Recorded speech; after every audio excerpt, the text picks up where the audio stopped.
Hello, hello, happy Friday, everyone. Welcome. Welcome to our weekly recap. It's been another busy week. I'm so glad to see so many people here. There's a lot of spaces that are happening right now. And Scoble, I see you there. Thanks for joining us. I just noticed there's so many people that are having spaces about a lot of things related to AI. So I thank you all for coming and spending some time with us. We do have a special guest here, Mike Dowdery. Yeah, I'm gonna just muck it all up, but Mike Docterty from Remix. And Remix is sponsoring today, and I really appreciate that because I only work with brands that I truly am passionate about, and I am passionate about Remix. And I'm glad that you're able to come and spend a few minutes and talk to us about some of the amazing milestones that Remix has recently hit and how it's affected the community and some of the new features that we have here. So thank you. Welcome to everybody for spending some time. And I'm going to get Mike up here in just a second. I do appreciate everyone coming. And if you notice, you can go ahead and leave comments down in the chat at the bottom. If you see that heart at the bottom of the screen, please feel free to put some comments in there, questions, plug yourself, drop whatever information you want in there, look around, show some love with the emojis, and we'll go ahead and get started. So I have Salma, who's my co-host today. Allie's here. Taylor will be coming a little bit later, and Alan T has come. He's joined us to talk about some of the things that he's been writing about, covering a lot of open source topics and things that we're going to get into. But I want to introduce Mike before anything major happens. I want you to come up here and talk. But Hey, thanks for Heather. Mike. And I was just looking at it's only been 5 months since launch, and you've hit 350,000 users, and what over like millions of 15 million posts, hundreds of thousands of remixes. It's just been wild, and it's so much fun. Yeah. So, what do tell us a little bit about what's going on? Well, thanks, Heather. Also, I think I usually join these when there's something major happening, like in pretty much every week. Yeah, And so this week there was a lot going on, but nothing so major that we had to, make that the only thing. But thank goodness. Yeah. in any case, yeah. So when we started Remix, we had this idea that we could kind of combine social plus AI creation in a way that hadn't been done before. And we thought that maybe in the process we could create a new type of consumer app that was built with AI from the core and try to make it kind of fun. I think a lot of people wondered if we were going to become a tool, like there's a lot of tools out there and maybe wanted us to become more of a tool. And we all along had this idea that maybe AI could also be fun and it can be uplifting. And when people make things, they might have a better experience with social than maybe we do with the current type of social, which is very performance based and things like this. Anyway, without getting into that, um, we've had just an amazing first 5 months. There was, like you said, hundreds of thousands of people who have joined the community and 10 million creations along the way. So people are super creative and they're making really amazing things and learning from each other as they do it. So that's the fun part is, going from a newbie who doesn't maybe hasn't made any AI creations before to becoming an advanced user pretty fast just by seeing what other people are doing and learning from them. So that's been amazing. And as part of that, a lot of posting in the feed. So there's been about 15 million posts in the feed and millions of likes. And so I think one of the things that we thought would happen, we're excited to see happening, which is a lot more engagement than what you see on some of the tools feeds and things like that with our product because we just built it that way. So you're seeing, millions of likes and lots of posts with, tens or hundreds of likes on them, even thousands of likes in some cases with just this early user base. So it's cool to see I think it's nice to get some likes when you make something. You do a post and then you get a few people liking it, you get a notification and you're like, oh yeah, I did a good job. Or if someone remixes you, that feels good too. So And people learn too, learn while they're on there. yeah, I mean, I look at prompts all the time to see how people made theirs. Um, and in fact, that's one of the ways that I personally have become better at being a creator. Um, so so we're excited about that. A little feature there on creation is we just rolled out auto rolls, so users can hit auto roll and it'll just roll out 10 in a row, so you can just kind of watch it happen and pick the one you like the best. But we did another fun thing this week. So this week was a pretty big week for us. We had a few things happen. One was that I was close to my heart, which was uh, related to experimentation. And I think that one of the coolest things about this phase of AI is how weird and experimental it is. And I felt that if we weren't going to lean in and be experimental ourselves, we kind of miss a big opportunity. So we rolled out a fun feature this week, which we're not sure if people are going to love or not. It's still pretty fun from my perspective, but it's called the U feed, and you just go to your Remix app, you go to the top right, tap this little emoji that's there, and then it'll ask you to pick a photo, whether it's a selfie or maybe a character that you like to use, or any kind of photo like that, a photo of a face. And when you do that, you can just start scrolling and the entire social feed becomes that image. And so it's really weird. It's kind of uncanny. It doesn't change the image, by the way, so it doesn't affect the core image that the person posted. It's just private for you to see, but it's pretty hilarious actually. And you end up, like, for example, my face, I would use my face and I would scroll through it, and I'm seeing myself on different genders and animals and things, and I don't know. It made me kind of look at myself a little differently. So anyway, you can try that out if you like. It's kind of an interesting take on the internet of me and a social feed. Um, and then the last thing that we rolled out was something that I think Alan might be talking about as well. But that's just all the innovation that's occurring in open source. And we're just a huge believer in open source. There's a lot of advancements that are happening with proprietary engines that are truly magical. And this, last couple of weeks, we've seen some of them. But open source is also moving very rapidly and radically, bringing the magic. And I think the gap is actually, from a user perspective, the perception gap is closing more rapidly than you think between what open source is doing and what these sort of proprietary engines can do. But we rolled out, we tend to get a lot of feedback from the community about open source engines that are really hot or really good. And so we try to prioritize those engines. And so we rolled out this week 6 new engines in our platform. Some of them are pretty awesome, actually. And so I'm excited about that because, frankly, it makes the feed a lot better with all this new content coming in that's amazing. So lot going on that we're just excited to be part of the community around. Well, I also wanted to ask you about face mix because it goes along with a lot of the personalization that we're seeing now, and that we can apply throughout all of our visual stories, or if you choose. But how has that been, the face mix feature? Yeah, face mix has been something that we've been working on for a while.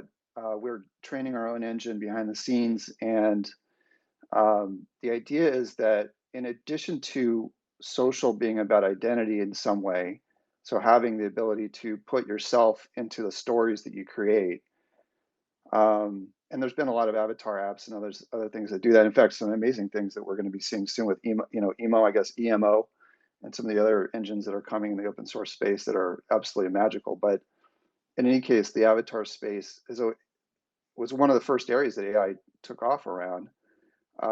We started to look at it and said, well, stories are cool. Putting yourself into stories could be interesting, but also face mix can be used for character consistency, because you might have a character that isn't being rendered exactly the right way every time by an image generator.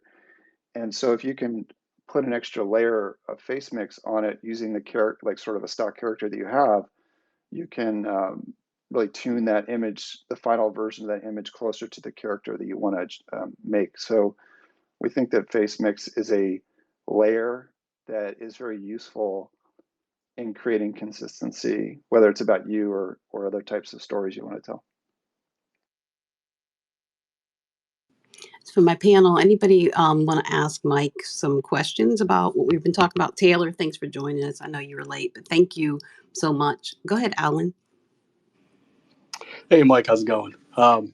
First off, congratulations on the 10 million total creations. It's a massive milestone. I'm sure Thank it's you. probably already 11 million from the time that you posted it. Uh, Yep. so, amazing new models that just got updated today. I've been playing with them all day. Is that a plan for Remix to continue to bring new models onto the platform? For instance, when when SD3 finally comes out, is there a plan to bring that onto the platform? Yeah, for sure. No question. So we want to get to the point where if it becomes clear that a model is really good, that we could deploy it in 48 hours. We're not quite there yet, but we're getting there related to some development we're doing in our pipeline and platform. In fact, the harder part is really trying to make sure that we help users, give them guidance as to what to use the new models for. So what are they really good at? And especially newbies, like if they come in and they want to make some anime or something, could we give them a default experience where one of the newer anime oriented models is chosen for them almost on a default basis? And so those are the kinds of things that we're going to try to design into the user experience. But yeah, we're very interested in bringing the best of models in quickly, because we think that it's just so much fun to use them and to see how the end results are so much better with these new innovations that are happening all the time. Video is definitely part of the equation as well. We have loops, and loops is kind of raw compared to what you see with Pika and other amazing platforms. And so we think that as open source video engines become more powerful and that you can control them more, that loops will expand to become a more advanced video offering in Remix. So be on the lookout for that. And finally, real time. So real time is very exciting and mostly used lots of cool ways. There's some new tools that were launched this week, and a lot of people are trying to figure out how to pull real time into workflows that could be useful for creators. I think there's a lot of opportunity for real time to be deployed in fun social experience, so a consumer app experience. And so you'll see hopefully that coming from us as well. Awesome, thank you. And I definitely appreciate the thought of kind of putting up examples for new users. Each model is a little different. I mean, I have so many stable lores and things downloaded to my computer. I'm taking up all my damn memory. I guess kind of in that vein, is there any thought to potentially for a new user having kind of a base prompt to start with? And I say that because prompting on a stable diffusion back is different than prompting in something like Midjourney or the various different platforms. Yeah, that's right. So Remix, the feature came out of that idea, which is you want the new user to come in and be able to start with something that wasn't a blank page and maybe get something pretty good on their first roll or their first post. So remixing was sort of that idea where, hey, they could leverage someone else's and then change it a bit. And then styles was something else that we were working on where, and templates and filters that also bake into it a better prompt structure such that the new user would have a better outcome. But I do believe that there are maybe ways that we could help the users learn how to write prompts, and or more importantly, like not have to write prompts as sophisticated as for stable diffusion. So like maybe we make it a little easier for them. You might see that in a future version of Remix, and we're thinking a lot about how we can make the experience more simple and easy for more people to use, while keeping the power of the text prompt as the idea, because I think that's what makes AI different than other types of creation that we're all used to, which is that we're starting with an idea and not starting with a camera. So, and the idea is it comes from the text. So to be able to kind of make the text prompting part of it easier is something that we're going to be looking at in the next couple months. But yeah, I love all the models too. By the way, these models are kind of hard to figure out which ones you like better. I mean, it's sort of like when you go to a wine tasting and they're saying, oh, obviously this one's way better. And you're like, I don't know, they both taste pretty good. You know, so there's the models, some of them are kind of subtle insofar as what they're good at now. That's how good they're getting.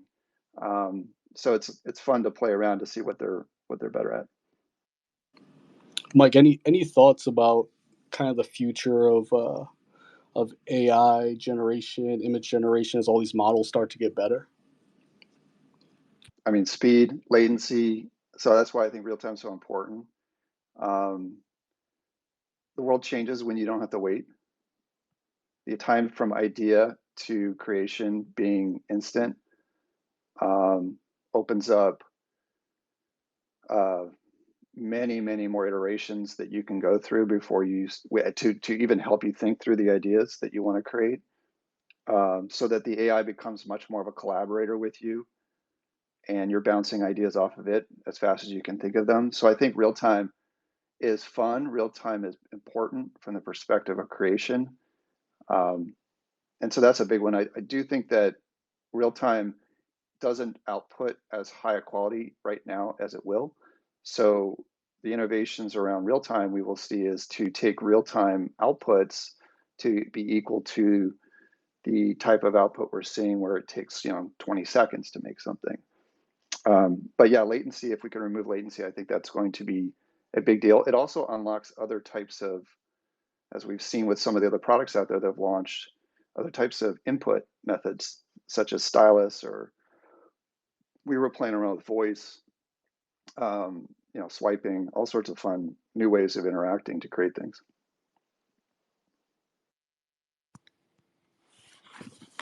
Hey, Mike. Congratulations on the milestone. Just have a quick question in relation to the face remix, face mix feature. Are you guys looking to fine tune it some more and make it more photorealistic? And if so, how far are you going to push that boundary? So we're currently training a model that's getting better each week. That model, we're looking at a couple of vectors on it. One is, obviously you want to be able to apply it to the image and it kind of fit the image where it doesn't look like you're photoshopping something in there. So that's the first step, is just making sure it's integrated to the base image well. And the reason why integration to base image is important is because when you have a feed or a wide range of styles with an app like Remix, you'd want to be able to add your likeness or the likeness of the photo or the character into a wide range of potential styles. So not just photos, but cartoons or paintings or whatever. And so the first step is, can we make sure that the likeness or the identity of that face can be applied regardless of the style? So that's one of the things we're training on, without edges or without pixelation, or so it looks natural, like it was naturally part of the creation. And we're making a lot of progress on that. So we just had a meeting earlier today, and we were looking to see how much better some of the consistency has been on that.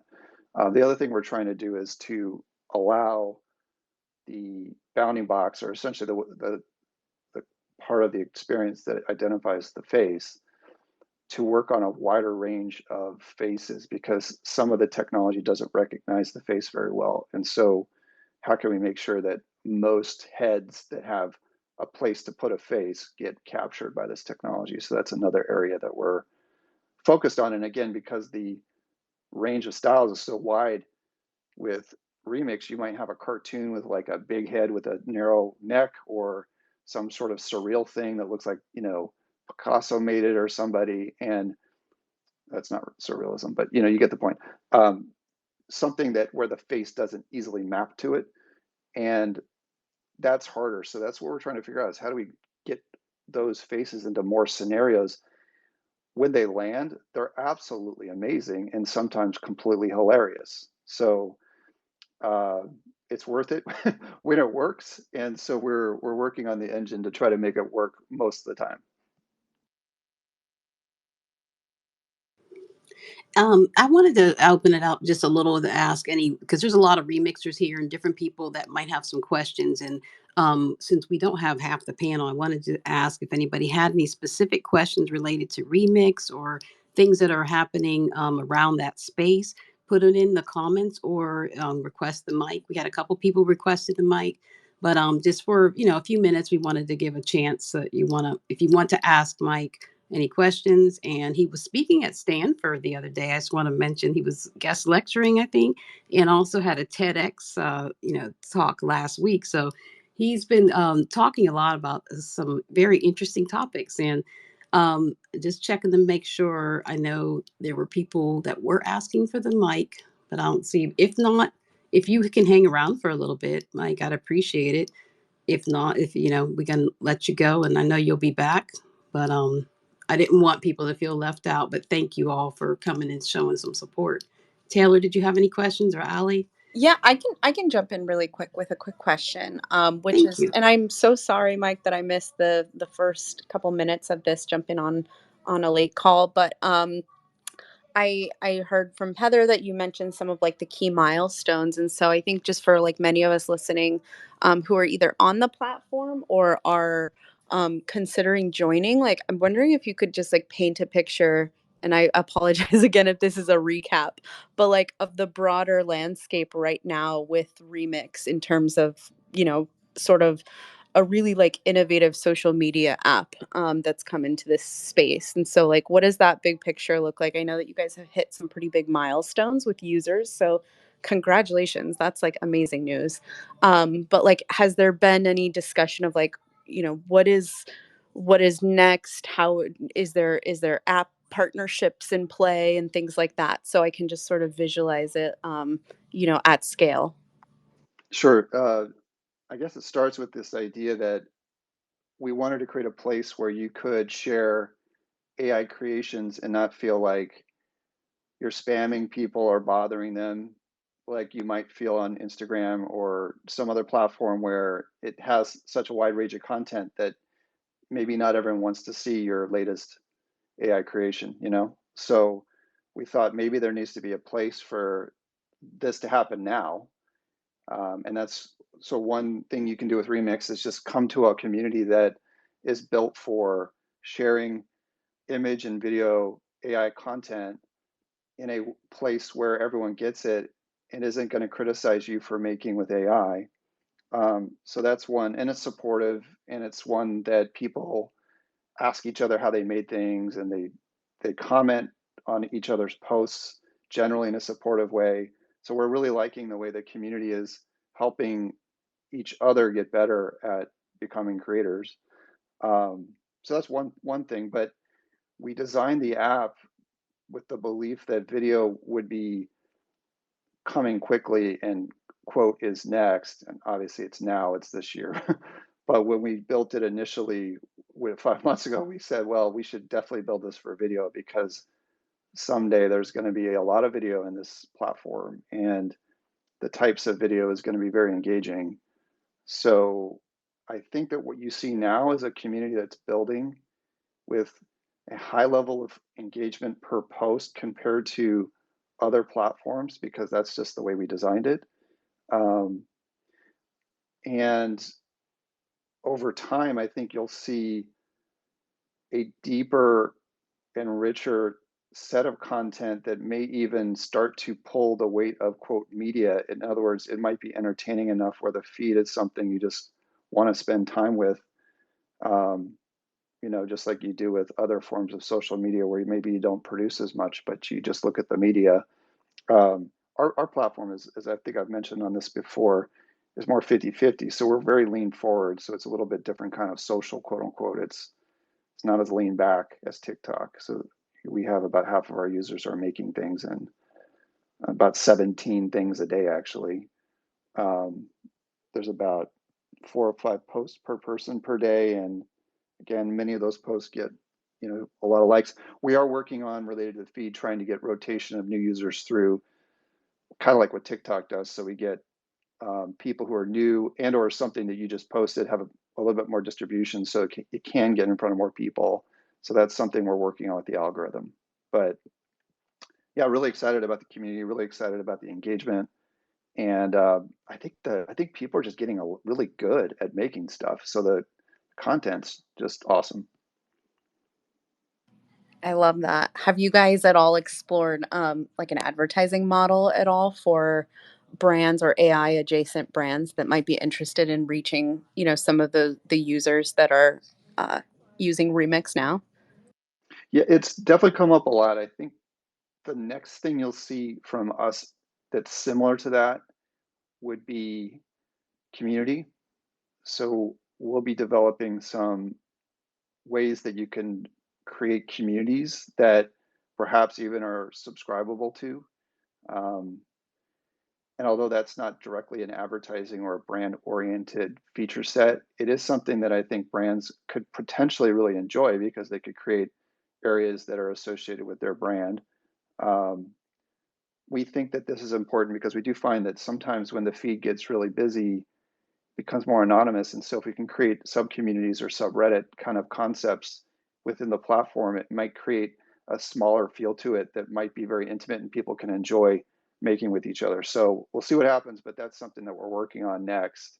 But yeah, brands, the brands are going to be a big part of these types of products in the future.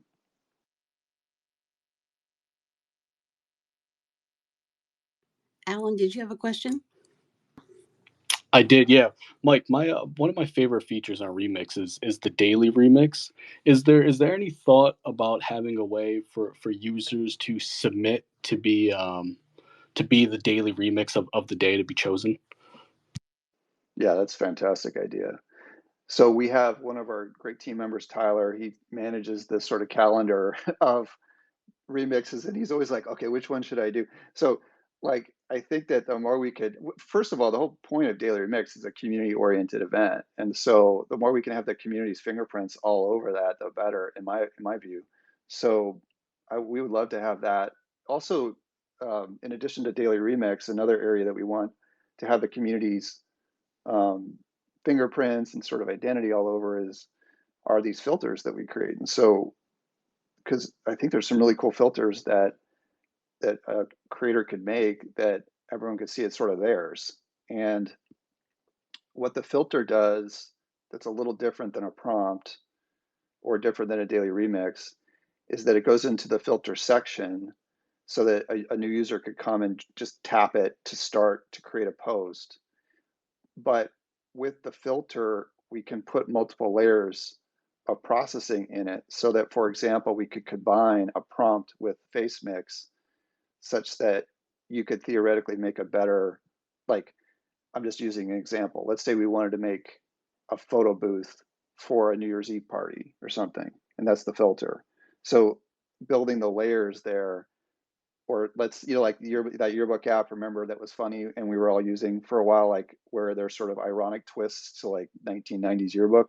So those types of filters might require multiple layers of processing to kind of nail them.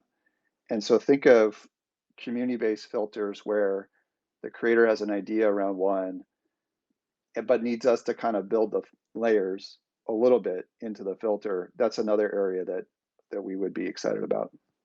But it's a great idea, and in fact, I'll bring it back to the team. Perfect. Thank you. Well, this is thank you so much for spending this time with us and going over all this, and congratulations on all of the achievements of the app, of the team, and what's coming in the future. I'm very excited about it, and I hope that people take some time to look at it. It's not like any other app. It's not competing with other apps. It's just different. And you can bring in your images from other platforms and remix them and do different things there, or post videos and things. So there's a lot you can do, and it's just a different feel. Like you said, a lot of us are on there creating. We're not just scrolling. So Hey, it's a lot of fun. Heather, on that point, it's not something I say enough because we're talking about our engine so often and making stuff in the app. But I mean, we built this from the beginning with the idea that there's going to be so much killer stuff being made by Pikas and Runways and, Dali and obviously Sora soon and all that. So this should be a place where, again, you can share, you feel like it's a community that wants to see it, that people will comment on it, and that it's a safe place where people won't like wonder why you're doing it. And I think so for sure, post from any engine. I just have fun. Like I always say, just make it cool, have fun, and from any engine for sure. Yeah, absolutely. Because we all just want to learn, and like you said, the things that people are making now, I see they are improving. Everybody's getting better. There's so many tools out there, and even the image generators are responding so much easier to prompts, though you don't have to put as much work into it. So give it a shot and see. But I appreciate it. And please hang around. If you guys have any questions for Mike or about Remix, please drop it into the chat. Put your creations down there. If you tried the new models, drop that down there too. Encourage each other and, take a look and see. You might find people that are on Remix under different usernames or under their same name. And you can, kind of follow them on there and just kind of see what we're creating. Because I always run back and forth and kind of test out different prompts on Remix just to see how it works on different stable diffusion models and things like that. But it's just fun. So I appreciate it.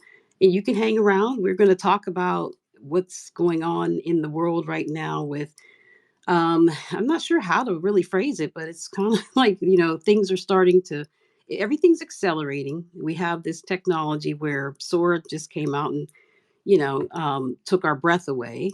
Then we have, emo. It's animating the Sora videos like, realistically, pretty much. That's wild. So we're getting to the point where even with the image generation models in the video, where it's creating things that it's looking so realistic, it's getting hard to kind of tell the difference. But what do you all think about that? I wanted to get ask the panel. And Alan, you've been writing about a lot of the open source technology, including emo or EMO. I'm not sure how we pronounce it, but what are you seeing with the way this stuff is advancing, and what should we look out for? Yeah, absolutely. There's been a lot of work done really in the past couple months on these talking head avatars, which is what they are. Um, every big company you can think of has been doing research on this, whether it's open source or not. So what we've seen this week is we've seen Emo by Alibaba. The one thing I would caution everyone with is that the code isn't fully released yet, right? I mean they put out the GitHub link. They did a push about 3 days ago, but you can't run it locally yet. So I always caution until we can run something. It's hard to know if it's being cherry picked or not. What we're seeing, but either way, I mean, it's pretty clear that these talking head avatars are progressing pretty fast.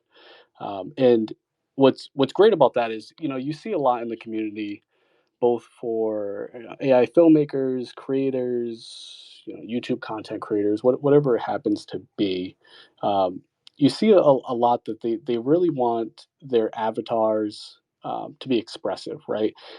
There's this weird feeling that you have if you're watching an avatar, whether it's in a training video or YouTube video, and they just feel very static, right? You don't see a lot of movement in the face. You don't see the cheekbones move.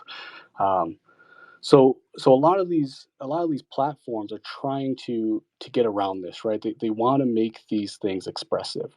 They want you to feel that what you're looking at is real or real enough for the moment.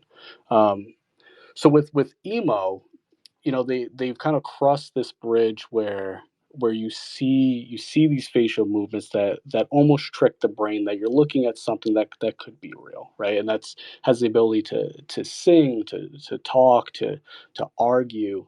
And if it gets released, again, big if, it's always an if, but if it does, that's going to be a pretty big thing on social media. If you want to run a faceless YouTube channel, Well, now technically you can put a face to it. It's just an AI face, right? So you upload a single image, you write whatever your script is to the AI, and then it's just going to produce this person, this influencer, if you will, right? So things are about to get weird.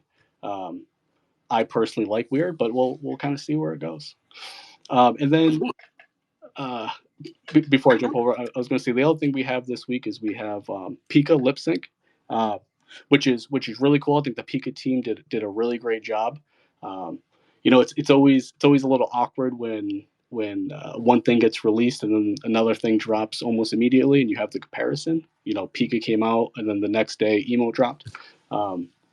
But Pika did a great job. You're already seeing a lot of people implement lip sync. I seen a really cool thing on Twitter a couple of days ago where one of the users is kind of recreating Ocean's 11 using the lip sync. It's really funny, and I hope he continues doing it. So yeah, those are kind of the two big development in talking head or lip sync technologies. I was going to ask, how are these similar to what DID and HeyGen, what they were doing? Is it similar with what emo is doing and what I guess Pika's is not necessarily, but Uh, emo. Absolutely, yeah. I mean, it's very similar technology. It's again, they're trying to make these talking head avatars. Um, they're good, but emo takes it to another level, right? Because again, you get those expressive movements in the face and in the cheekbone and the eye twitch, the mouth opens up. You can see the tongue and the teeth, which just again, it's weird to think about it, but it makes you feel like you're looking at something that's just a little more human. Yeah, it's very weird. Sometimes it's amazing, but it's weird. Like this morning for my good morning, I animated with my cloned voice from 11 Labs, my good morning, telling people to drop their stuff. I think we have it up at the top, or Salma, you can put it up at the top there. But it's the voice is cloned so good that my kids refuse to listen to it. They can't stand it whenever I put it on to, and it's not, it doesn't have the facial movements other than the mouth. That's one thing about Pikas. I'm sure they're working on that, and probably by next week that'll be different. But it is uncanny to see for EMO like this, the way the head turns and the wrinkles, the smile lines and things like that. It's like, what do you think about it? My panel, I was just wondering, any thoughts? Allie, Taylor, some. Yeah, I can weigh in on that. I saw I just pinned up at the top a post that Amelie made a couple days ago. I don't think she's here, but I miss her either way, so I'm including her in the conversation. And I just like could not believe. So this is EMO. I don't know. I'm calling it emo. That's what I'm calling it. That's the name. Emo. Just absolutely amazing. And like to your point, that you had just asked Alan, Heather, about like if there's actually, like what are the key differences in terms of the process and like the technology back end behind it is kind of something that I'm curious with, because seeing this, seeing what emo is outputting just feels so much more realistic or so much closer to realism than I think I've seen from any of these other generators. I mean, I thought the lip sync with Pika releasing was like amazing, but then I also saw the parallels with like Genmo, and a couple of those other tools. And then emo popped up on my feed and I'm like, what is this? The eye movements, the forehead expressions, the cheeks and jaw, like all of it just kind of in sync together. Really, it excited me because in my mind it's like a very clear glimpse of um, you know what is to come very soon in terms of the content that we're going to be seeing everywhere, and not just in the AI space either, you guys. There are already brands and advertisers, who are like tapping into this and trying to find ways to make it work within their business. So I'm excited for it. I think too, you can, when you tie in the other things that you've been posting about, Alan, with the body movements and the that all of that tied together. It's kind of like we are getting to the point where we will have full fledged bodies moving and dancing or doing whatever, um, with the appropriate Oh lip yeah. sync and Yeah. it's What was the what was the framing tool that came out like I don't know, mid last year? ControlNet. So like a Mhm. similar, I mean, ControlNet, it's so crazy to see like how far we've come with ControlNet, and now using natural language able to like automate a lot of, or not automate, but like generate a lot of this is just insane to me. Yeah. Um, Yeah, I, go ahead, I was Alan. gonna say, absolutely. And I can't wait. Again, hopefully they make it open source so we can see actually what's going on under the hood.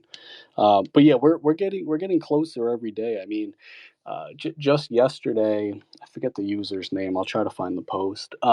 He was kind of working on a proof of concept model where he could use an LLM to be predictive in text. So instead of writing out your prompt and then waiting for the model to run and then output what you're asking, it would be running in real time. So if you think about that and you think about this case of kind of AI influencers and talking head avatars, right? If you can get something that's running in real time, you can almost make it conversational.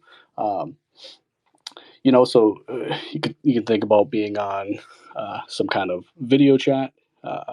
And it doing the speaking for you, so you don't have to actually show your face. Um, Again, you could potentially be on one of these video spaces that Twitter is pushing out now, and not actually be you. So we're getting there. We're close. Yeah, it's a lot. Allie, I was going to ask you if you have a minute to talk about yesterday with Grimes. It might tie into this because I was just wondering how it will like play out with the live performances and things like that. But you had some news about Midjourney office hours in Grimes. Yes, and I can also follow or give a little bit of my 2 cents, and maybe from a different angle about the whole, as we're moving along here very fast again with the Yeah, lip syncing and things like that. So I think that, if you think about, okay, could I have some kind of a content on YouTube where I'm only doing it this way? It's the faceless channel in a way, but it's actually a face with somebody talking. I mean, we already have that, but it's getting to be more and more realistic. And soon it will be probably so much so that you don't know the difference. Now, could you take advantage of that and then create something like that? Of course. There will be room for everybody, regardless of what your workflow is. It's just more so find what kind of works with you. And this can be one of those avenues and paths that you can follow. But and then before going to that Grimes, the other thing I'm seeing right now is that we are getting, and perhaps also what Mike referenced a bit too, is we are seeing this kind of clumping of a lack of a better word together of several different things. Or as a creator, you are using Pika, you're using Midjourney, you're using something else, ChatGPT. I mean, I'm just using some broad terms, but you could literally use 10 or 20 different things.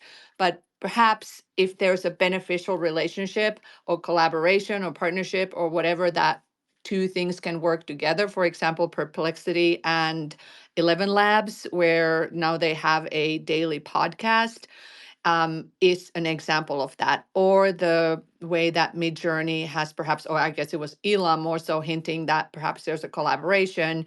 But any image generator, for example, or a research lab that creates images or video could do a collaboration or partnership with a language model because there is a mutual benefit. And that just means that there's more for us, and perhaps it's easier for us creators to make something better or make this workflows more streamlined and easier and faster and more convenient, and all of those good things that I think many of us are looking for when right now we're jumping from one thing to the other to the other, and sometimes that's very disjointed. So I think that is going to be something that people should be somewhat excited about. And then segue to Grimes. So at the end of the Midjourney office hours on Wednesday, I did not know this, but apparently I saw afterwards that Grimes had actually posted that she was going to be on the Midjourney office hours, or it was actually a continuation of the office hours where she was going to chat with the people there and get some ideas for her Coachella performance for this, soon coming up.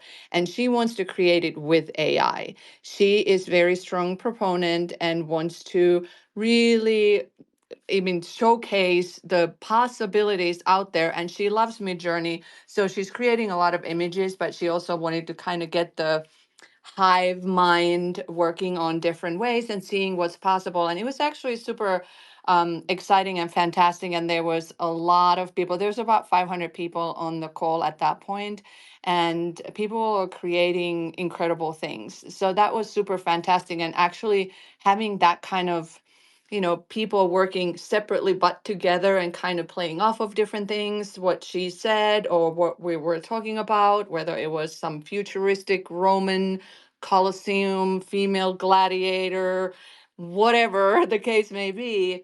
It was a really fantastic opportunity to kind of work in that kind of what felt intimate setting, and advancing the ideas and what is possible. And what she's going to do basically is, however she puts this together, then they're going to take, the images, animate them, whatever they design, which is probably going to be fantastic. But again, super surprised that that happened. And it was a wonderful surprise, honestly. And I could see more and more people, whether they are performers or any, even just in the corporate world, eventually getting to a point where there is more of that mixture of the AI and the possibilities of it used in various ways. Well, that's kind of reminds me of like we were talking about with Nicki Minaj and her brilliant marketing with the Gag City and with the Pink album release. And so this is excellent because for Grimes, she's able to reach out and get a wider audience, right? And it brings the community together in a way where it's not necessarily anti AI or whatever, or you know what I mean. It's bringing together different disciplines and different people who are interested in different aspects of it, but all of it is creativity. And it will be really interesting to see how they are able to give credit to whichever art that she chooses or they choose for the to display and animate, and what they'll use to animate. I wonder if they will use deform kyber type things where they do frequently for a lot of concerts. They can pretty much uh, have the entire venue surrounded right with a where it's kind of like a immersive experience. Yes, and she did say that whoever, if she finds images that somebody created, that she is going to credit all of those people, which is fantastic, obviously, of course. And that's the other interesting aspect of it, as people were generating these images, that one of the things that she was looking at is which ones are going to be perhaps easier to animate, right? Like if it's somebody walking towards something like a black hole, for example, or something like that, that would be easier to animate than perhaps something more abstract, crazy, lots of things happening or whatever. But like there is a continuous thought process or the creative process of putting these things together, right? And as we move forward, but again, I feel we're still so early. I mean, I know we keep saying this and we're already, good way into it, but we're still early. And these processes, which are not necessarily natural to us, even though in filmmaking perhaps and even some music videos, we have done some of these things, but now we're maybe perhaps looking at it from different perspectives, which I'm saying it's all good because we're using our brains perhaps in different ways than we did. It's pretty, yeah, it's just amazing. Yeah, every week we come and it's kind of like I didn't expect to be thinking about this particular aspect of things. So it's just really interesting. Thank you for letting us know about that, Ali, because I would not have I didn't expect to see that coming down the line. That would be an open prompting session with Grimes at Midjourney office hours. Another thing is it also kind of helps them break out in it takes them out of the bubble of just being in the mid-journey hardcore office hours, right? Linus is here. What's up? Go Hello, ahead, TM. hello. Sorry I'm so late. Thank you. Hey, thanks for joining. I know it's No last problem. minute here. I mean, I just wanted to say hi. I'm in Prague of all places, and I've been Oh, yeah, I've been flying, so I just managed to get to my hotel just now. So unfortunate. well, can I just ask you real fast, what was the biggest thing that happened for you this week? Like, what was the biggest shocker or um, That new? Logan left OpenAI, I Ah, think. um, somebody was asking about that earlier. So yeah, go ahead because I don't know anything about I it. don't know. I don't want to speculate in his private life, but I think that's came to a bit of a shock for me. For those who don't know, Logan is known as Logan.gpt here on X, and he's been working with developer relations over at OpenAI, and I think he's been an integral part for why the LLM community has grown so strong here on X, and he's been doing a lot of really extra work to get people to get access to things and help people that have had problems. So I think in general, it just feels like OpenAI lost quite a talented person with him leaving. But then I don't want to speculate in why that is. That came for a bit of a shock for me. And I also think because of Andre leaving as well, was it last week or the week before? I'm getting a bit of getting some bad vibes from that. But then again, like Silicon Valley, people move around. Maybe they're funding their own thing. I don't know. You never know these things. But that came as a bit of a shock. And then I actually one thing that came to me this week around both Dolly and Sora that I'm not sure if people are fully aware of is the origins. So the reason why OpenAI made Dolly in the first place was so that it could use it as a test bed to see how much the language model knew about the world. So it was never meant to be an image generator for us to play around with, but that was a residual capability of Dolly being built. So in plain English, basically, they wanted to know if the large language model knew what it was being inquired about, and that's why they built Dolly, so that when we asked it, "What is an apple?" and then Dolly gives us an image of an apple, it knows that the model knows what an apple is. And then I learned this is quite mind bending as well that Zora is a similar model. It's not really meant to be a video model. It's not meant to make videos. It's a world model that's meant to help again with alignment. So if the large language model spits out things and it kind of creates these worlds, Zora is a way to test whether or not the language model understands deeper knowledge about the world. And one of the residual capabilities of Zora is that it can create video. So that is pretty mind-blowing for me as well, learning that this is the case for these models, why they built them in the first place. So that was end of my rant. Sorry, that's like 2 minutes of me just mumbling. No, that's cool. Thank you so much for explaining that. And I didn't realize that either. But I think like with Ali, when you were talking about how Midjourney wasn't originally supposed to be an image generator, or wasn't meant just for that. They're research. Are they what they call research tool research? But is Research it lab space. research It's lab? a vehicle vessel. So Like we see it as making cool images, but really maybe that was a similar idea for them too. Yeah, I think You know. we haven't just scratched the surface of what's capable with Zora as far as I'm like the stuff that I've kind of gotten information about this week. It feels like what we're seeing is just the beginning. Zora is a pretty powerful world engine or world model, so I think we can just expect more to come out of that, on many levels. So that's exciting.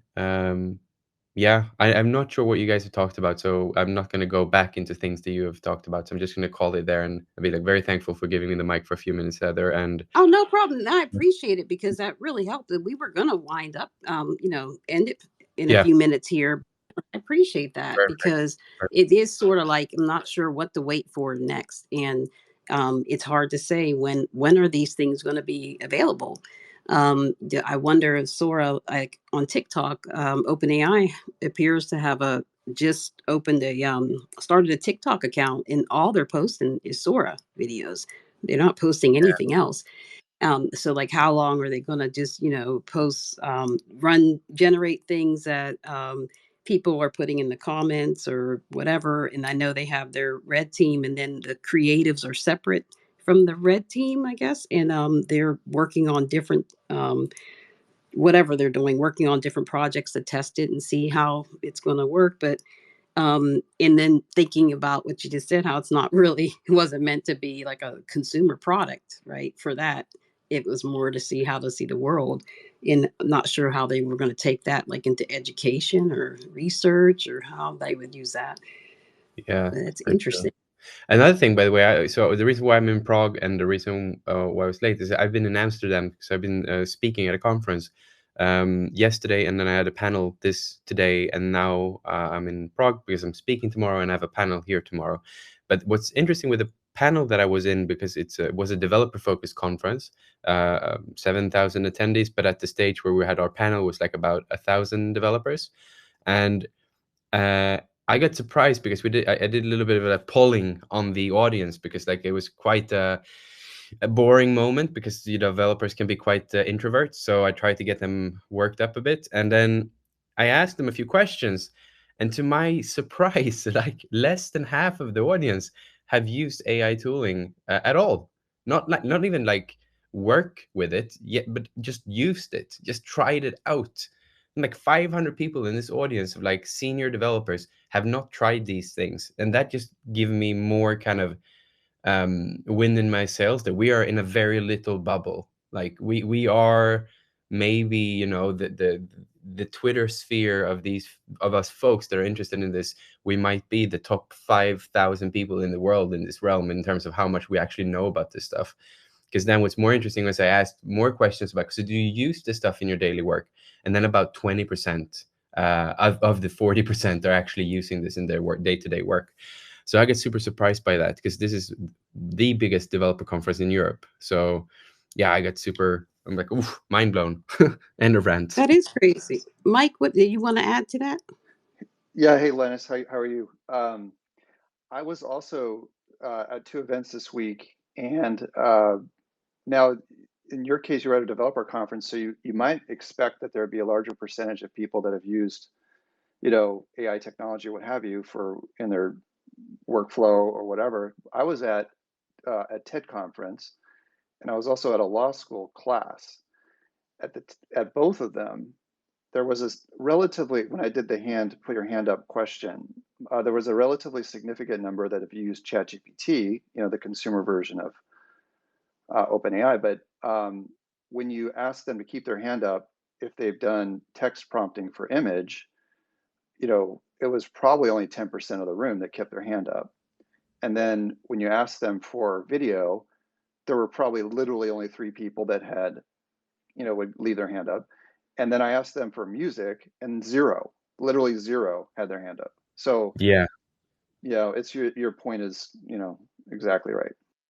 Yeah, that is exactly kind of aligned with what I'm experiencing now, and it's going to be interesting because tomorrow is a complete opposite. I'm at a conference here that's for designers. It's a very design focused conference that I'm speaking at tomorrow, and I have a similar similar kind of range of questions that I'm going to ask, and I think it's going to be in the same vicinity. What was funny with the audience is that they pre-polled the audience and asked them what their titles were. So like what type of developer you are.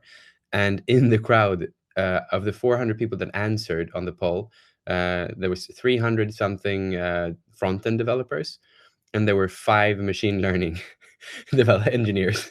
So I was like, oh, even that crowd, like that's such a small number. So imagine if it was around 10 machine learning engineers in a crowd out of 1,000.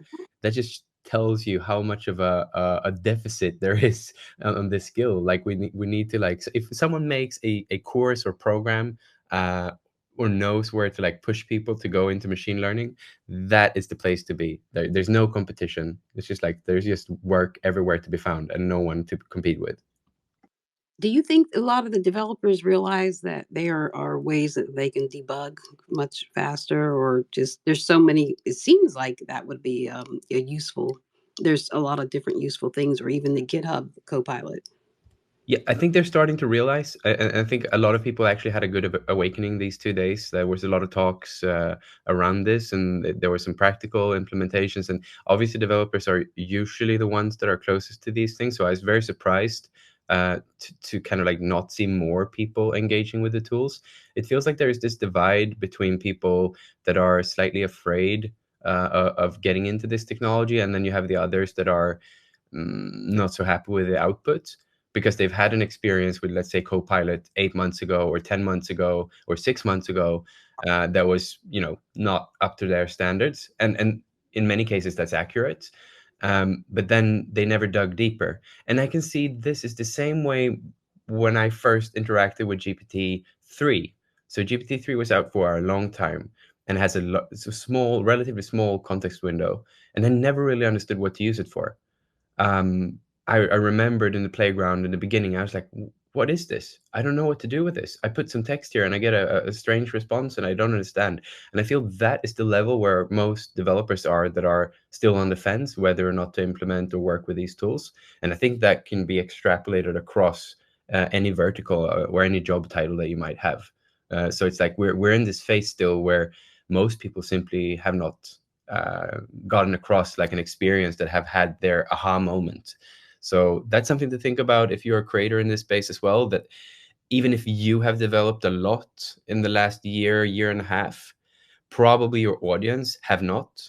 So if you're creating content, if you're creating things and helping people, don't grow necessarily with the audience that you have or like with yourself, but really try to remember where you came from and what made you kind of create this stuff in the first place, and try to see if there's a bigger audience to be had in the roots, basically where we all started. So that's kind of a content play that might be very helpful for people that are doing content in this space, which many of us here are. So Yeah, that's a good point. Everything doesn't have to be the most. It could be just basic things. And I posted something about keywords to use for prompts for reflections.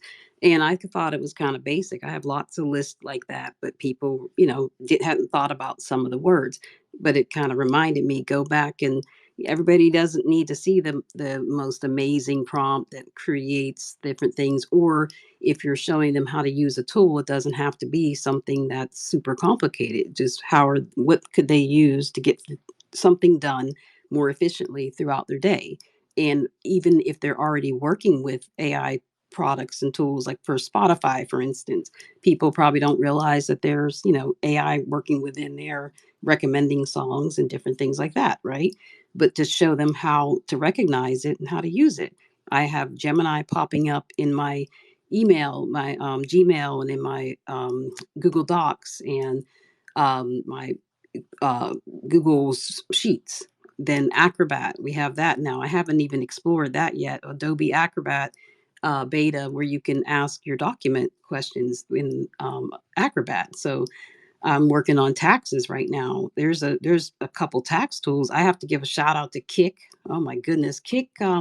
It's a new bookkeeping thing, and I'm getting rid of QuickBooks completely because Kick is really good. They use machine learning to help figure out, your profit and loss and balance sheets and things like that. So it's amazing how well it categorizes it. It's just KICK. They have a wait list. I will try to put that in the chat, but it's helping me so much right now. And they have real people that are looking at things too. So if you upload a receipt or something like that, they go over that. But Kick for your taxes, please, and just your bookkeeping. But people, there's a lot of things like that that I'm sure people would be interested in, right? But they don't know about it. So keep yeah, sharing this. 100%. Was it kick.ai, kick.ai? I think so.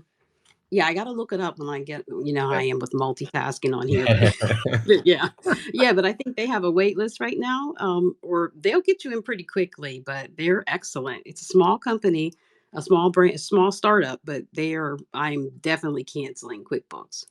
I'm here for all these like small and nimble teams now that are actually providing a lot of value. I think that's one of the most interesting things I'm seeing in terms of like people building and actually like finding real problems or solving real problems and providing value. I met with Twilio Twilio is a massive company. I've been around forever, and I met with them today. And I mean, no, I don't like to talk shit about people because people do a really good job, but like for them to make something in this space, they're perfectly set up, right, to be the voice to text or text to voice player, but they're just so slow. There's just so big of a company that they don't really have the vision or the mission to kind of directly become like, we're going to own this space, but instead it's like simmering. It's a lot of things cooking within Twilio, and they're working, and they're like many small teams that are building things. But when they are so slow, we see all these other players coming up from nowhere, like Vapi.ai or Air.ai, or, you know, that they just hone in and make a specialty and then just like come in and grab a large piece of the pie. So yeah, it's like exciting to see these small teams building. I'm excited about it, and it just makes me energetic. Feels like we're getting Well, places. that's a good point, and I don't mean to talk shit about QuickBooks either, actually, because that's another great point about Kick.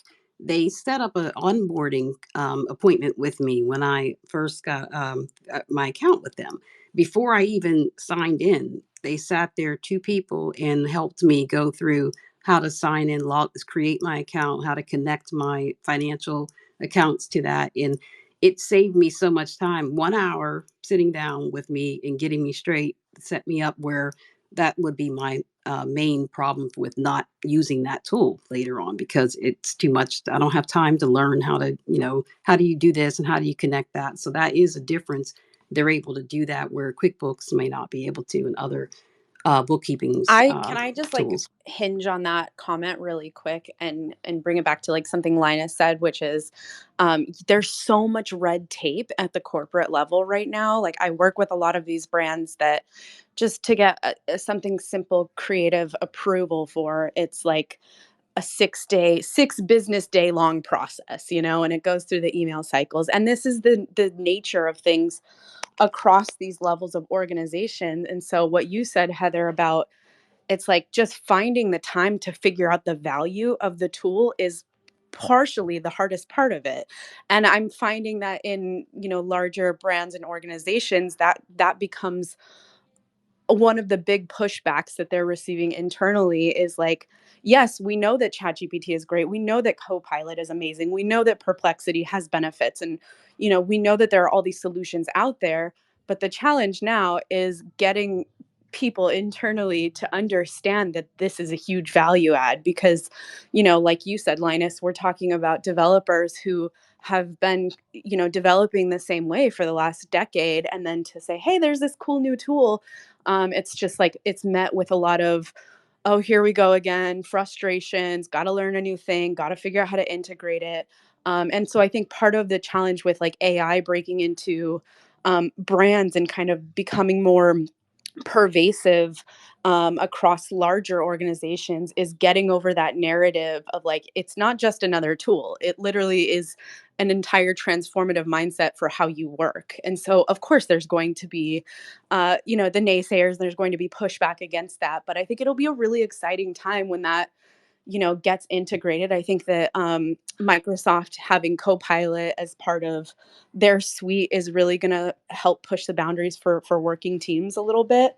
But like that education of like, hey guys, I know that you have thousands and thousands of people across this company, but like, how do we find ways to show you what the value is here? So whoever can solve for that, $1 million Yeah, opportunity. that's a huge opportunity, and I think that's exactly it. And it's also the culture shift, right? Like you mentioned, there is like it's not just about the tooling or the fact that like, okay, now this new technology is here. It's about the culture shift because we're gonna work differently. And one of the slides in my presentation was basically like a simplified world view where you have 3 circles, right? Like you have engineering, design, and business, for example, or product, and then there is a slight Venn diagram overlap in the center. That's like tiny, where we all speak the same language and we all agree. But then all major work is happening in these silos.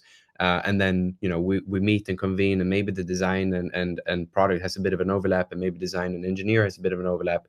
But like the center of the Venn diagram is minimal. But then you put AI into the mix, and it could be something simple as using ChatGPT, but like any kind of AI tooling. And the more kind of glue you put in the middle, the closer the Venn diagram circle becomes. And all of a sudden you have this massive cluster that's like maybe around 50% where you speak similar languages, where you can create concepts and ideas and communicate those concepts and ideas to each other, whether you can program or not, or whether you know Excel or not, or whether you know design or not. So in this sense, like AI tools becomes almost like a communication enhancer and a process enabler that we haven't seen before. It's not just about augmenting your own skills in your own vertical, but it's about getting all the verticals closer to each other. And that being said, it's like I don't think that the code that's being produced, at least not yet, by anyone from a product section of a team, for example, or a business ops section of a team, will be production ready, but it will be good enough so you can communicate with your developers. It can be good enough so you can communicate with your designers in ways that we have not seen before. And I just want to bring up a question from Colleen M. Brady, and she asks, would it be interesting? It would be interesting to know if some of the polled people, and I guess the people that are polled, are restricted by their employees in ways to prevent them from using AI tools as part of their jobs. And I can say that yes, to some degree, the large enterprise companies on provisioned laptops from the company might have rules in place, and this is something that I've heard a lot, especially today. But then again, all these developers have their own personal computers as well. So I think it's a mix of like in their jobs being hindered for not doing it, but also there's this kind of still, like I said, a bit of a scare that you're a bit scared of how to use it or what to use it for, and that you think that the output is still just going to be shit, so you're not going to give it a chance anyway. Sorry, that's it. Well, I have a quick question and we'll get ready to leave. But what do you all think? I can't remember what the last brand was. I saw Rowan Chung wrote about 700 jobs were probably going to be let go. I can't remember what the brand is, and I don't mean to be callous, but what do you think about because there are so many jobs, tech jobs, or just customer service jobs, different things that are people are losing their jobs because it can be replaced with AI. What do you think, and especially with talking to these groups with the business groups, Linus too, and everyone else that has an opinion on this?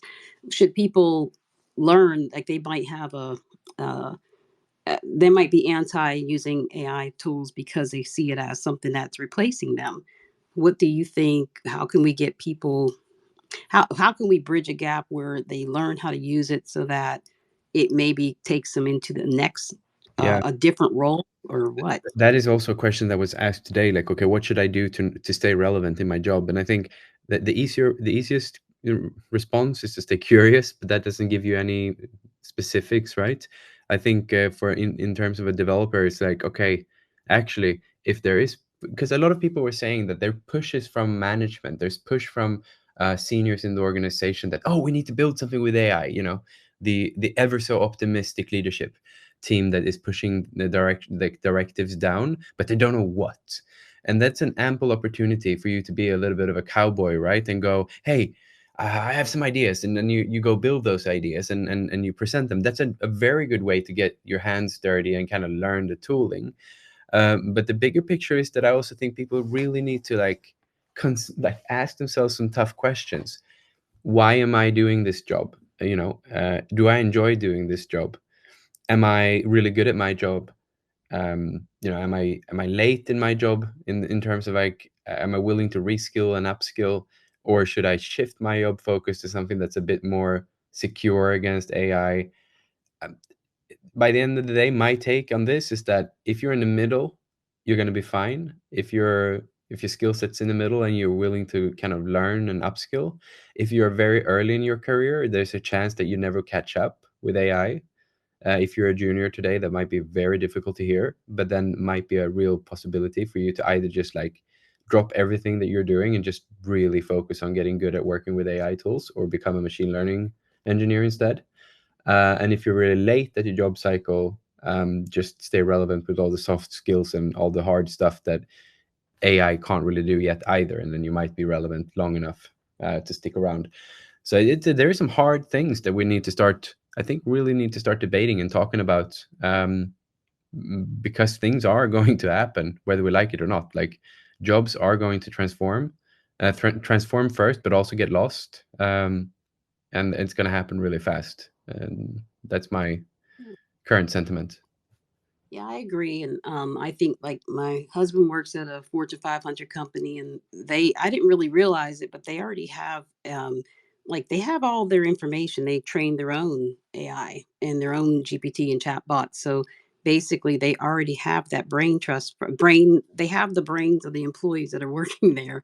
And I kind of thought about it. I'm like, well, if they wanted to get rid of you, they could. They have all of your memos, your presentations, your conversation, your notes from the meetings, emails, everything. And they're a private company, but still, it's sort of like there's a lot of that going on. So people, that's a good point. Think about what you want to do. And some people don't want to leave somewhere or think about it because they're comfortable. But we've had these moments in time, the recession here in the US in 2008 or so, where you have to figure out, what am I going to do if something happens?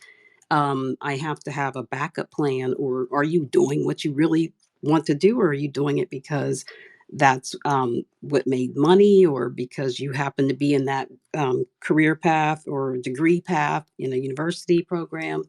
But it's never too late to learn a new skill. I learned how to code in my 40s, and full stack developer in different things, because I didn't want to be stuck out there and not have a skill, even though I'm a pharmacist. But I have them both now, and I'll keep doing. And now I'm using AI, trying to see what else I can do. Go ahead, Taylor. Yeah, no, I love this conversation. The last thing that I just wanted to add before the fleeting thought left is that um, it's like, generationally and culturally, it's really interesting to look at like kind of the cycles that we go through. And for a lot of people who are really worried about like losing their jobs now, and now that Gen Z, of course, too, has kind of stepped into the workforce as well at like a corporate level, which is really weird, by the way. I think it's like the conversation is, oh my God, I'm going to lose my job. But like, if you look at how history kind of repeats itself in a lot of ways with digital transformation, I mean, 20 years ago, you could walk into an advertising agency and there were only 3 computers. And now you can't walk into any company without everyone having a laptop workspace, their desktop set up. And so, like, if we kind of compare it against this transformation from literally going from print to online in how we work, that was a huge shift. In working culture, in new jobs that were created, in some jobs that were transformed, and many jobs that were eliminated. But it also, again, like kind of created this need for new roles. And I think, Linus, you made such a good point about, encouraging anyone who's here that is like working with an organization or in a company that is trying to get their bearings around AI. Like, I can almost guarantee that you're probably like 90% ahead of most of the people who are thinking about AI if you're here listening on this space. So it is a huge opportunity. Companies are very eager to get really like grassroots knowledge. I've been in rooms where people are like, I want you to present about this AI thing. And I'm like, I really don't know that much other than how people are kind of using it out there. So if you think that you don't know a lot about AI, I guarantee you have a perspective to share. So it's a huge opportunity right now as those conversations are unfolding, as new processes are being created within how we work. It's an opportunity to kind of like jump in, to throw your hat in the ring, and who knows, it could just transition you into your next AI director role that doesn't even exist yet. So yeah, that's all I had to say. No, thank you for mentioning that, Taylor. And Keith Hayden asked, "Does anyone know of any AI-related job opportunities?" And in the chat, so if anyone knows of anything, put it in there. If you are a startup or any whatever type of company, if you need somebody to to explain some of these things, even if that's not their primary role, like Taylor just said, most of the people listening to this call probably could explain things better than the majority of people out there in the workforce or in the general public. So, you have value in what you know. If you're watching, if you're reading the things that we're posting, or you're posting content related to it, you at least know where to go find it if you need to know more. Also, there's just a lot of resources out there. So please share anything like that. If you have anything, please put that into the chat. And if you have a special skill that you can do something, put that in the chat too. so we can kind of go back through and look at it. There's video editing, there's music, different things like that. Document preparation, graphic design for content or for newsletters, for advertising, for different types of platforms. Just go on and plug yourself, and let's use it as a community search engine down there in a way. But I appreciate everybody. I know we went pretty late today, and I appreciate everybody hanging on here. I feel like a broken record, but I am grateful that you all chose to spend some time with us. So I'll just go around and thank everybody for coming, and we can get out of here. And Mike, and you're still here. Thank you for hanging around all this time. So I'll let you go first. Anything coming up this week, or anything you want to plug extra? No, but thanks for having me this week, and I'll make sure I reach out next time we have something big we release. Thank you so much for coming and sharing all this input. And, you are a valued member of the community. So thank you. And Alan, thank you for hanging with me a little bit later. Thank you for, I know you were traveling this week too, but anything you want to plug or shout out? Nope. Just want to say thanks for having me up, and enjoy talking with everyone today, and see you next week. Well, also, you have a YouTube channel, right, that people can go check out? That you've been posting some of your sick videos? I did. I do. Yeah, I just started it. So if anyone wants to subscribe, I'll subscribe back to you. I have the link in my profile if you want to subscribe. Yeah, check out. Alan's very talented, so thank you, and I appreciate that. And Linus, before you go, thank you. Anything you want to share for this week or plug? I want to plug Alan's YouTube channel. So everyone just go to Artificial Alan on YouTube and subscribe. If I don't see 20 subscribers within the next 2 minutes, I'm gonna be angry.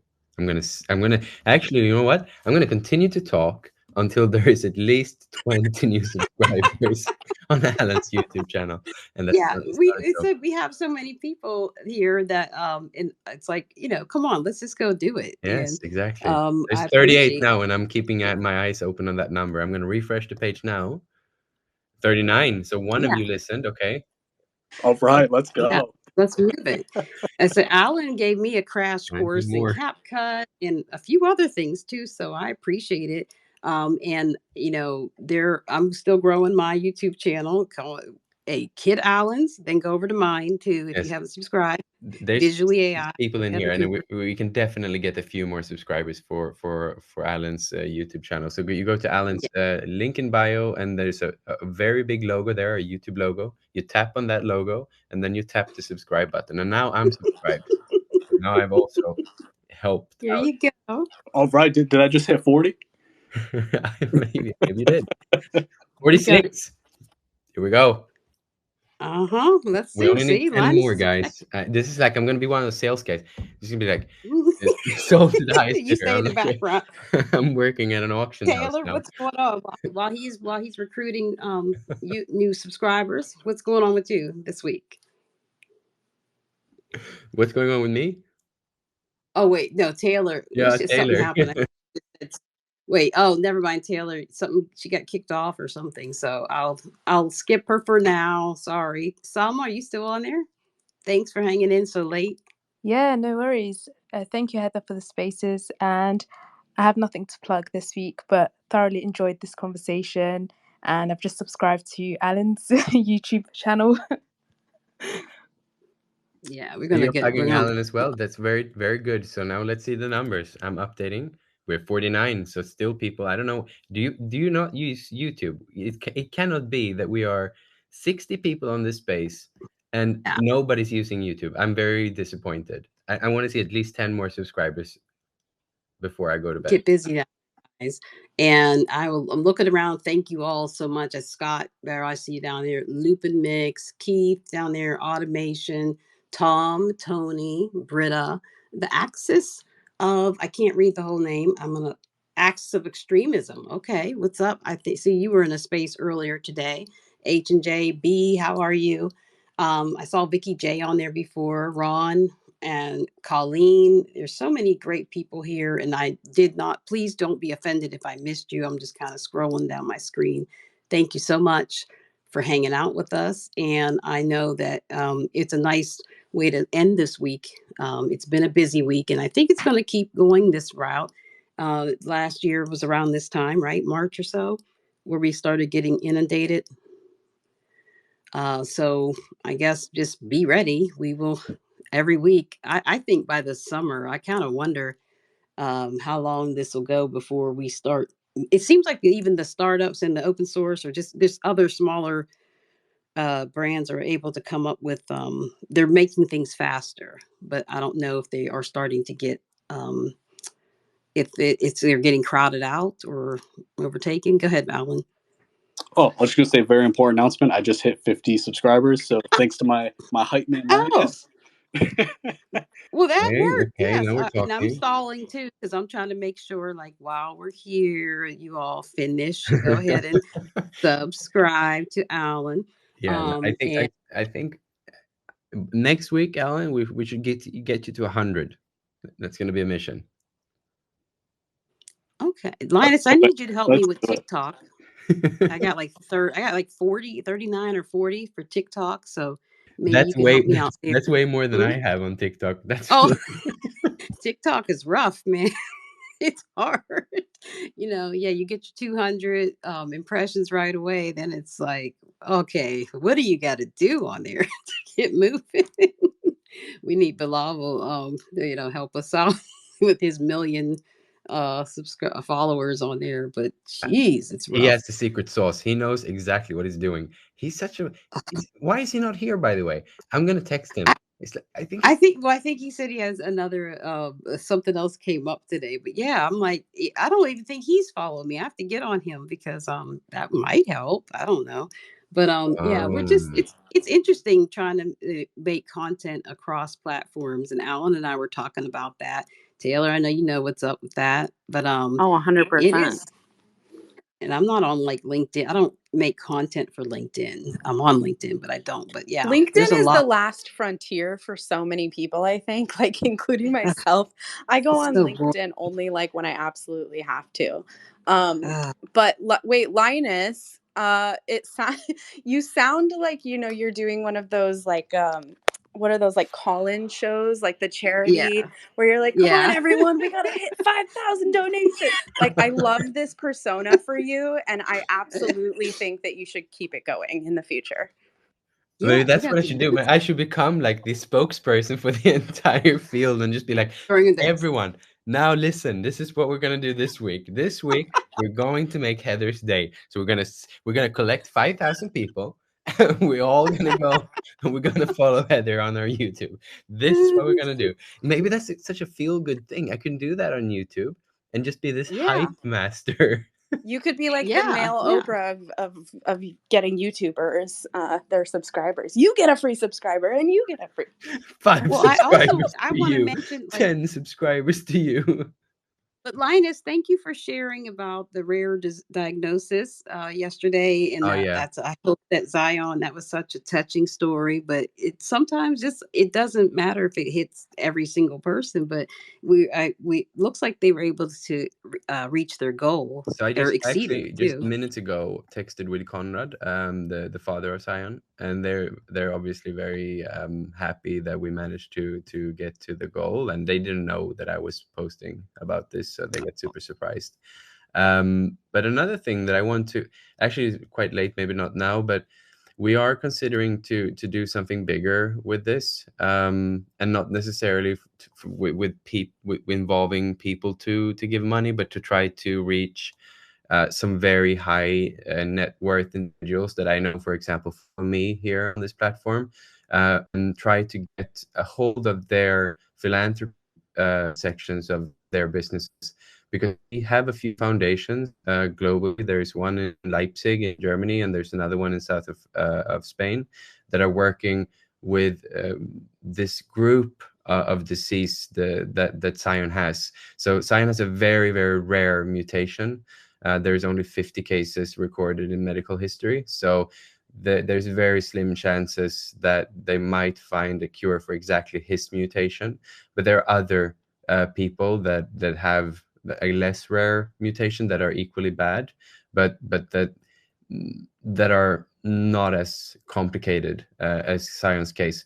It is a very, very hard situation for someone like their parent, like Sion's parents, because there's basically no cure, and Sion is very weak in terms of muscle strength, because it basically doesn't have any muscles, and it's so heartbreaking for me as a parent of two healthy kids.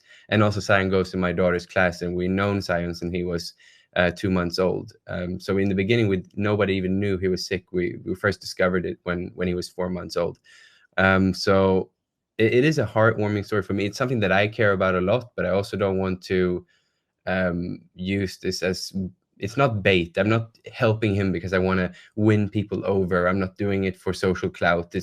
I'm doing it because I have a position where I'm lucky to have an audience that I know can reach people, and I'm doing it because I want to leverage that to try to help. So I'm very thankful. There's at least 20 people in my network that have, given a bit of money for his cause, and that's super, super, super appreciative. But again, I think we want to try to do something bigger, and when the time comes, I will let you know. And a retweet or a post or like an email to a friend that works in medicine or something, whatever, will help. So it's less about the money and more about the collective ability to like make some noise and maybe send this in the right direction. So I know now we're really late, Absolutely. but that I care a lot about this. I No, care a that lot was, about I this. mean, I know what you're saying too. And you don't want people to feel like you're, out fundraising and things like that. But they're like, I saw that and it touched me in a way where, yeah, I have children, and to see him, in that position and how brave he is to be able to get out every day. And, I can't imagine, you can't even sit up, and he's out just trying to be a kid. So if there are some people out there that, that resonates with, then if you can do something, if the very least you can do, like Lina said, is share it. I mean, Exactly. what's going to That happen? costs nothing. I mean, a like or a share or sending it in an email privately or doing something, like especially if we get to a point where we might have something that's a bit more lofty in terms of goals, because the reality is that nobody is funding these teams out of pocket, because these diseases are so rare that there's no monetary value directly for anyone to solve this. But there is scientific value in solving some of these cases, because they are so rare that there are many other rare diseases that will benefit from finding a treatment and the know-how of delivering that treatment, because it's in the gene therapy space, and specifically mutating RNA, especially with mutating RNA to kind of deliver that to a very specific place in the DNA, to kind of see if that could work. The thing is with these type of diseases are that they're deteriorating the body from the inside. So basically, any muscle function slowly stops to work. In Sion's case, it's quite severe, and unfortunately, the heart is also a muscle, as you know. So there is not very good outlook on the life expectancy for him. But that being said, there are many people that live with this disease for far longer than is uh, theoretically possible. So it is really, for me, it is a life and death thing. And we're not doing the fundraise. We're not doing this because we think that the chances are really, really high for Sion, but we think by doing this, the chances could be high for others. Because this should have been done years ago. Like, this type of research should have been done 10, 15 years ago. But this is true for any rare disease. So yeah, I'm going to stop it there, and I'm going to be Yeah. very happy if you could help out in the future No, whenever there is something. thank you, Jeremiah. I see you there. What's up? Thank you for stopping by. And we were just talking about, bringing awareness to rare diseases and diagnosis, and also just using our platforms for something a little bit more than just sharing cool stuff. Try to, amplify someone else's message if it can help. And you figure if we have the AI that's doing so many things. That's amazing. Then why can't we find a way to help facilitate pushing it towards something else that people can help people in a different way than we thought. Hey, Jeremiah, thank you. We were winding down, but I really appreciate hearing your thoughts on that. Oh, hey everybody. Great to see all these people I know. I just catching up on the conversation, just got here, so I don't have anything to add about diseases, but I'm in Silicon Valley So with I just wanted to bring you up to speed, Jeremiah. So it's basically yeah, my daughter goes to school with a boy named Sion, and he has a thanks, Linus. very rare disease. It's a Mm, mutation on the CMD, or the LMNA gene. So his mutation is called LCMD, which basically means he has muscular dystrophy. So he can't move, he can't sit up, and he's in a wheelchair, and he's 4 years old. And my daughter is 4 years old as well, and they're basically born a few weeks apart. So I was doing this. I told their story basically. I posted about it yesterday, I think, because we're doing a little bit of a fundraise for them. Um, and we're just talking about like how I'm not doing this for any social reasons. I'm doing it because I care and because I have the platform here to kind of talk about it. And then I said that we're looking to maybe do something bigger with this in the future, because we're trying to get the right folks to know about this, so we can potentially fundraise for two of these large organizations, one in Leipzig and one in south of Spain, that actually works with this. So that was what we were talking about. And also the fact that I would actually love to do something with the AI community in terms of creating some art, and then having you maybe gift that art, and we will actually print it and do something with it physically, and then sell that art, and have the proceed goes to those organizations as well, especially to cure CMD down in south of Spain. But that's for a future debate. Sorry for talking about this again and again and again. Really appreciate the time, No, Heather. that's a great idea too with the art. No, thank you. That is an excellent idea. And Jeremiah, since you're out in that space and sometimes you're trying to facilitate different things, any thoughts on that? Sorry to throw you on the spot, but or any thoughts on what's going on in the world? well, thanks for sharing that, Linus. I just read your post on Twitter that you pinned up here, and what a cute kid. Yeah, that's great that you're helping to spread the word. I do work with some. I've met many pharma companies. They're using Gen AI, of course, to like help speed trials along, like creating synthetic data of patient data. So I'm seeing that as a way to use Gen AI to really speed things up. If they can get a drug to market 1 or 2 years faster, then that they're trying to save lives. And I think that's one hopefully potential outcome that could happen for this amazing 4-year-old. Yeah, there is some. We're getting to the point now where the thing that we want to push for, and that science parents want to push for, is clinical trials. So there are some gene therapies that are potential, which the medicine is not, that it needs to be done specifically for a scion, because of it's very targeted medicine. And then get to the point where we can get approval to do clinical trials. I think that is kind of the current wish. And there is a few hoops that we need to try to jump through to get there. But the technology is here, and the CRISPR-Cas9 is like, dude, it's possible. And then there is a Canadian company that they've been working with as well that seems promising.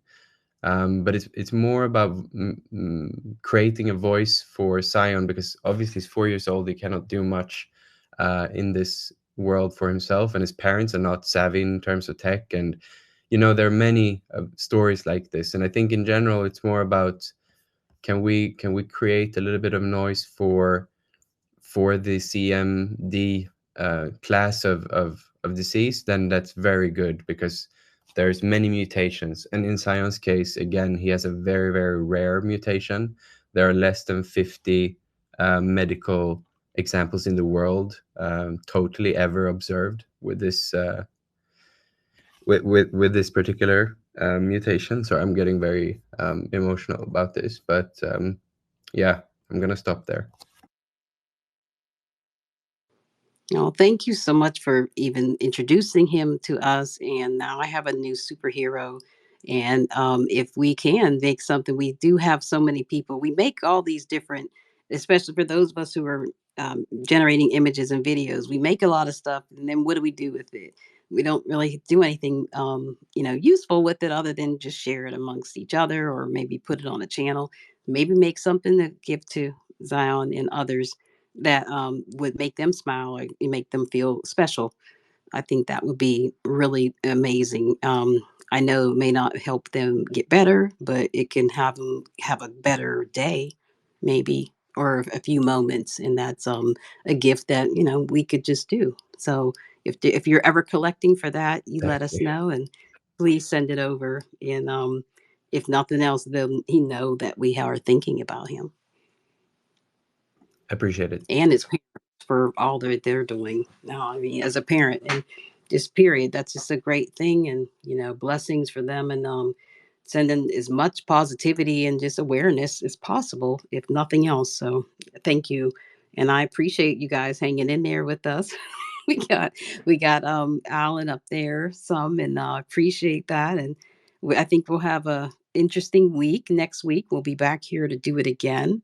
Salma, I did get around everybody, I think, and make sure I let everybody plug. Oh, Taylor, did you want to plug? You were kicked off for a second. Yeah, I was kicked Anything you off want to say? trying to subscribe I to forgot. Alan's YouTube channel. I think I got it, so we're good. But no, I had nothing really to plug. This was a great, very insightful conversation all around.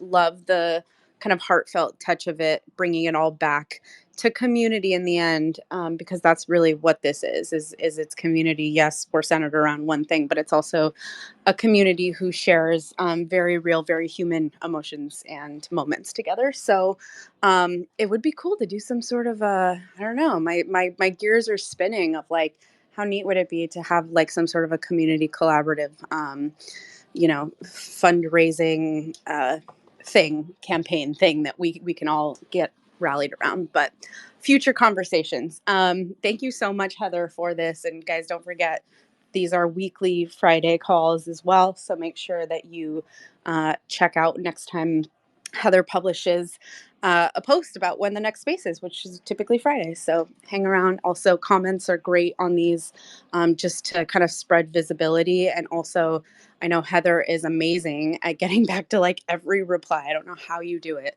I But try, but it's getting harder. It's getting a lot harder, guys. yes, And I I apologize if I haven't answered your DM or your comments and replies. I am so sorry, but I am trying. It's hard, but I do want to shout out again. Make sure people are aware of the RT2 remake movie. That will be. It's gonna premiere next week, March 6th, in a few days. So I'm so thrilled because Nem Perez sent me images where he was unboxing my posters that are going to be hanging up my the posters. I didn't recreate a scene. I did posters, and I so they will be on display along with the other posters at the premieres.